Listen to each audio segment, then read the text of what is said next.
नमस्ते। अब हम unit 4 the ashes that made trees bloom के वर्किंग विद द टेक्स्ट के क्वेश्चन आंसर करेंगे। First, the old farmer is a kind person.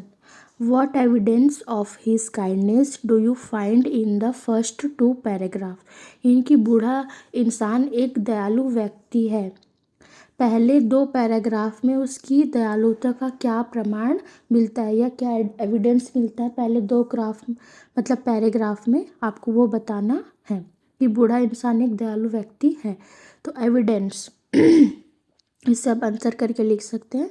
First, the old couple loved their pet dog Muko as if it were their own child. यानी कि बूढ़ा जोड़ा अपने पालतू कुत्ते मुको को ऐसे प्यार करता था जैसे वह उनका अपना बच्चा हो। लव्ड देयर पेट डॉग यानी कि पालतू कुत्ते को, मुको उसका नाम क्या था, Muko. As if it were their own child, old child यानी कि अपना खुद का बच्चा हो। बूढ़ा जोड़ा अपने पालतू कुत्ते मुको को ऐसे प्यार करता था जैसे वह उनका अपना बच्चा हो। Second, they fed him fish from their own chopsticks and gave him all the boiled rice he wanted। यानी कि वे उसे अपनी चॉपस्टिक से मछली खिलाते थे। दे फेड हिम यानी कि फेड यानी खिलाना, फिश यानी मछली, फ्रॉम देयर ओन चॉपस्टिक्स मतलब अपने चॉपस्टिक से। एंड गेव यानी देना, गेव हिम यानी उसे देते थे ऑल द बॉइल्ड राइस यानी कि सारे उबले हुए चावल। ही वांटेड मतलब जितना चाहे उतना उबला हुआ चावल देते थे। Third, the farmer was patient and kind to everything that had life and often turn up a sword on purpose to give food to the birds. यानी कि किसान हर जीवित चीज के प्रति धैर्यवान और दयालु था। फार्मर यानी कि किसान वॉज पेशेंस एंड काइंड यानी कि धैर्यवान, काइंड यानी दयालु, टू एवरीवन यानी कि सबके प्रति, और अक्सर पक्षियों को भोजन देने के लिए जानबूझकर मिट्टी खोदता था। And often turn up a sod on purpose यानी जानबूझकर, to give food to the birds, give यानी देना, फूड यानी खाना या भोजन, टू द बर्ड्स यानी कि पक्षियों को भोजन देने के लिए जानबूझकर मिट्टी खोदता था। Okay. Second question, what did the dog to lead the farmer to the hidden gold. यानी कि छुपे हुए सोने तक किसान को ले जाने के लिए कुत्ते ने क्या किया।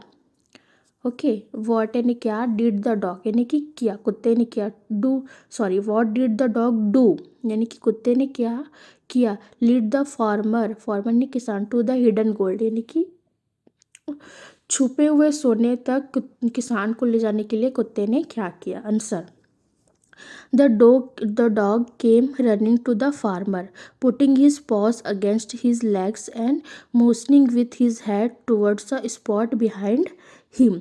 यानी कि कुत्ता किसान के पास दौड़ता हुआ आया। The dog came running to the farmer, came यानी आना, रनिंग यानी दौड़कर, टू द फार्मर यानी कि किसान के पास दौड़ता हुआ आया।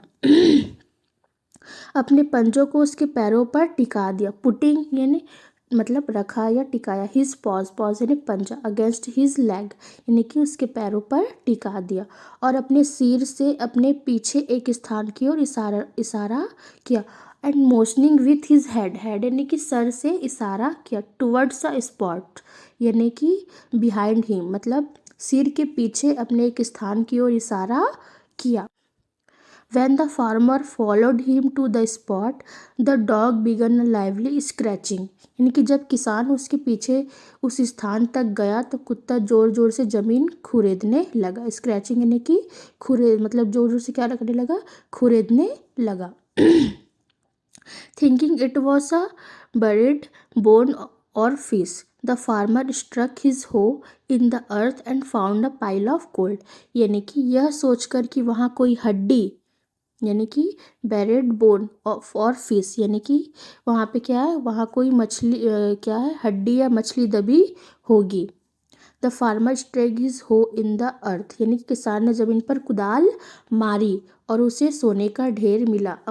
फाउंड यानी मिलना, या पाया अ पाइल ऑफ गोल्ड यानी कि सोने का ढेर। तो कुत्ता किसान के पास दौड़ता हुआ आया, अपने पंजों को उसके पैरों पर टिका दिया और अपने सिर से अपने पीछे एक स्थान की ओर इशारा किया। जब किसान उसके पीछे उस स्थान तक गया तो कुत्ता जोर जोर से जमीन खुरेदने लगा, यह सोचकर कि वहाँ कोई हड्डी या मछली दबी की होगी। किसान ने जमीन पर कुदाल मारी और उसे सोने का ढेर मिला। First, how did the spirit of the dog help the farmer first, यानी कि स्पिरिट यानी आत्मा। ओके, तो कुत्ते की आत्मा ने पहली बार किसान की मदद कैसे की। Answer, the spirit of the dog appeared to the farmer in a dream and told him to cut down the pine tree over his grave and make a mortar for rice pastry and a mill for bean sauce। यानी कि कुत्ते की आत्मा किसान के सपनों में आई। The spirit of the dog यानी कि कुत्ते की आत्मा appear to the farmer in a dream यानी कि किसान के सपने में आई।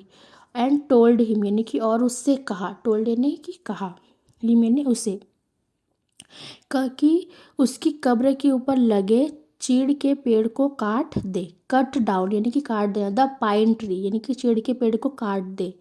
और चावल की पेस्ट्री के लिए एक ओखली और बीन सॉस के लिए एक चक्की बना ले। And make cut down the pine tree over his grave and make a mortar for rice pastry यानी कि चावल की पेस्ट्री के लिए एक ओखली और and a mill for bean sauce और बीन सॉस के लिए एक चक्की बना ले। तो कुत्ते की आत्मा किसान के सपने में आई और उससे कहा कि उसकी कब्र के ऊपर लगे चीड़ के पेड़ को काट दे और चावल की पेस्ट्री के लिए ओखली और बीन सॉस के लिए एक चक्की बना ले। Second, how did it help him next, उसने अगली बार उसकी मदद कैसे की।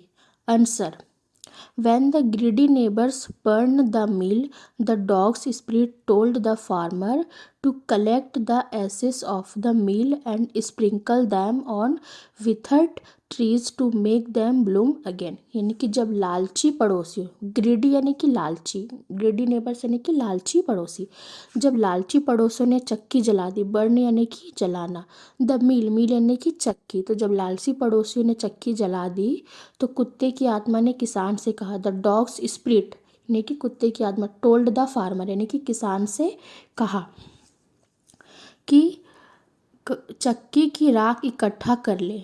क्या कहा, collect the ashes of the mill यानी कि एसेस यानी राख, ऑफ द मिल यानी कि चक्की की राख, collect the ashes of the mill यानी कि चक्की की राख इकट्ठा कर ले और सूखे पेड़ों पर छिड़क दे। And sprinkle them on withered trees, sprinkle them यानी कि उसे छिड़क दे, ऑन विथर्ड ट्रीज यानी कि सूखे पेड़ों पर छिड़क दे ताकि वे फिर से खिल उठे।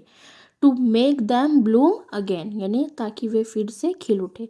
जब लालची पड़ोसियों ने चक्की जला दी तो कुत्ते की आत्मा ने किसान से कहा कि चक्की की राख इकट्ठा कर ले और उसे सूखे पेड़ों पर छिड़क दे ताकि वे फिर से खिल उठे। 4. Why did the daimyo reward the farmer but punish his neighbor for the same act? यानी कि दामियों ने किसान को पुरस्कृत दामियों ने किसान को पुरस्कृत या रिवॉर्ड क्यों दिया लेकिन उसके पड़ोसी को उसी काम के लिए दंडित क्यों किया। Okay, answer, when the farmer sprinkled ashes on a withered cherry tree, it burst into bloom which delighted the daimyo। यानी कि जब किसान ने सूखे चेरी के पेड़ पर राख छिड़की तो वह खिल उठा। when the farmer sprinkled ashes, ashes यानी कि राख, sprinkle यानी कि छिड़का, जब क्या किसान ने जब वो राख को छिड़का on a withered cherry tree यानी कि सूखे चेरी के पेड़ पर, इट बर्स्ट इनटू ब्लूम तो वह खिल उठा। बर्स्ट इनटू ब्लूम यानी कि वह खिल उठा जिससे दामियो बहुत प्रसन्न हुआ। विच डिलाइटेड यानी कि प्रसन्न होना, द दामियो तो दामियो क्या हुआ, बहुत प्रसन्न हुआ। However, when the neighbor tried the same, the ashes simply blew into the daimyo's eyes and nose, causing sneezing and choking।